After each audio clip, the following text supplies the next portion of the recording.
नमस्कार दोस्तों, यूं ही चलते चलते में आप सभी का स्वागत है। दोस्तों, आजकल एक बहुत बड़ी ये चर्चा का विषय चल रहा है। बच्चों का जो 12वीं क्लास के बच्चे हैं जो नीट का पेपर मेडिकल एग्ज़ाम देने वाले हैं और उनका एग्ज़ाम सितंबर में है आने वाला है। मेडिकल उनके एडमिट कार्ड भी इशू हो गए हैं। पेरेंट्स में भी बहुत ही एजिटेशन है, बच्चों में भी एजिटेशन है और दे आर नॉट हैप्पी। बच्चे भी खुश नहीं हैं। कारण जाहिर है कि कोविड का एक और इतना स्पाइक आई हुई है, कोरोना का डर है। दूर दूर से बच्चे आएंगे, रिमोट एरिया से आएंगे, कैसे एग्ज़ाम देंगे, एक ही दिन में देंगे, बहुत सारी समस्या है। जेईई मेंस को लेकर इतना जैसे विरोध नहीं हो रहा है जितना नीट को लेकर हो रहा है, क्योंकि ये ऑनलाइन पेपर नहीं है, ये ऑफलाइन है और इसमें बहुत सारे फियर फैक्टर हैं जो लोगों के बीच में हैं। मैं इसी विषय में कुछ बात करना चाहती हूँ, चूँकि बहुत सारे जो स्कूल एजुकेशन के 12वीं क्लास के बच्चे वो जुड़े हुए हैं मुझसे और पेरेंट्स भी जुड़े हैं, टीचर्स भी जुड़े हुए हैं। तो ऐसी समस्या आ रही है कि उनका ये मानना है, जो कई मायनों में सही भी लग रहा है, कि बच्चे जब पेपर देने आएंगे, एक दिन में दूर से आएंगे, तो कुछ भी आने जाने की जो ट्रैवलिंग की है वो एक बहुत बड़ी प्रॉब्लम है कि वो बच्चे हर बच्चे के घर में ज़रूरी नहीं है कि साधन है या कोई व्हीकल है, वो कैसे आ पाएगा, किस तरह से मैनेज होगा।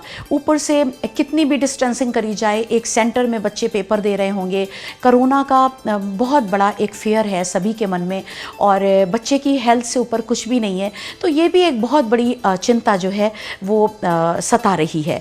दूसरी बात है कि सेंटर जब दिसंबर में पेपर भरे गए थे तो इन बच्चों ने अपने सेंटर्स भर दिए थे। जो आसपास के रूरल एरिया के थे तो उन्होंने कोई अर्बन एरिया का सेंटर दे दिया।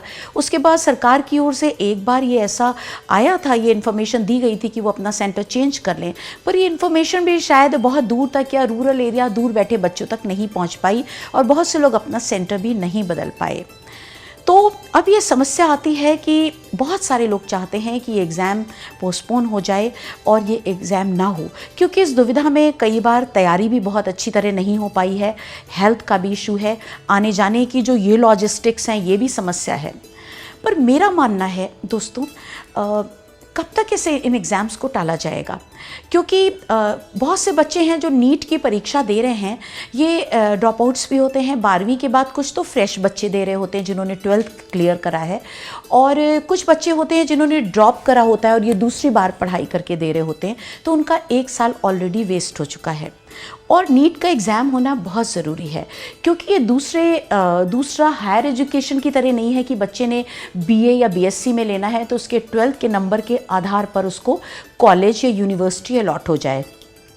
ये स्टेट बोर्ड के बच्चे भी बैठते हैं, सीबीएसई, आईसीएसई, सारे बोर्ड के बच्चे बैठ रहे हैं और जो स्टेट बोर्ड है उनका इवैल्यूएशन सिस्टम अलग है, उनका पेपर सेटिंग सिस्टम अलग है, उनका कहीं ना कहीं थोड़ा करिकुलम भी फ़र्क है और कहीं चीटिंग भी चलती है कई जगहों पे, तो फेयर तरीके से बच्चों के मार्क्स नहीं आते हैं। अगर उस आधार पे हम बच्चों को ये कहा जाए कि उनको नीट के में भी कर दिया जाए, दैट इज़ इम्पॉसिबल और होना भी नहीं चाहिए, वो जस्टिस नहीं होगा।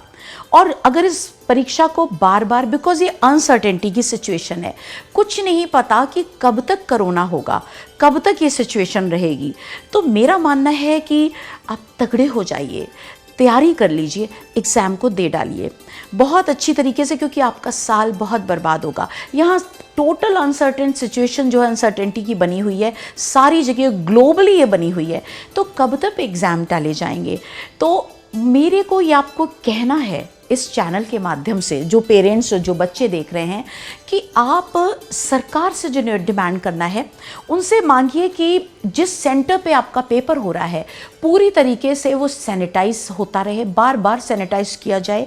उसके साथ ही साथ डिस्टेंसिंग का, पूरा सोशल डिस्टेंसिंग का ख्याल रखा जाए।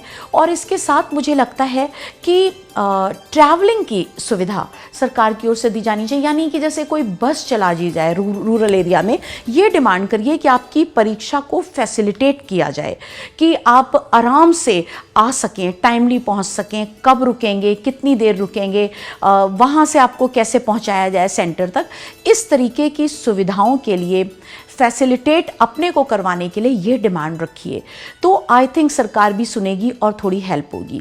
लेकिन इसके बावजूद अगर आपको लगता है कि नहीं, कुछ और पॉइंट्स हैं और आप इससे एग्री ही नहीं कर रहे हैं कि नीट की परीक्षा नहीं होनी चाहिए, तो आप ज़रूर हमें कमेंट लिख के भेजिए और कारण लिखिए, फटाफट लिखिए, 1 या 2 दिन में आप डाल दीजिए, तो ज़रूर इसको आगे भी पहुंचाएंगे, बढ़ाएंगे कि क्या कारण है, आपको क्या लगता है कि परीक्षा होनी चाहिए या परीक्षा नहीं होनी चाहिए। इसी के साथ good luck to all students. वो परीक्षा आज देंगे या अगर परीक्षा नहीं होती है तो बाद में देंगे, सबको ढेर सारी शुभकामनाएं कि वो इस परीक्षा को उत्तीर्ण करें और अपनी हेल्थ का भी पूरा ध्यान रख सकें। धन्यवाद।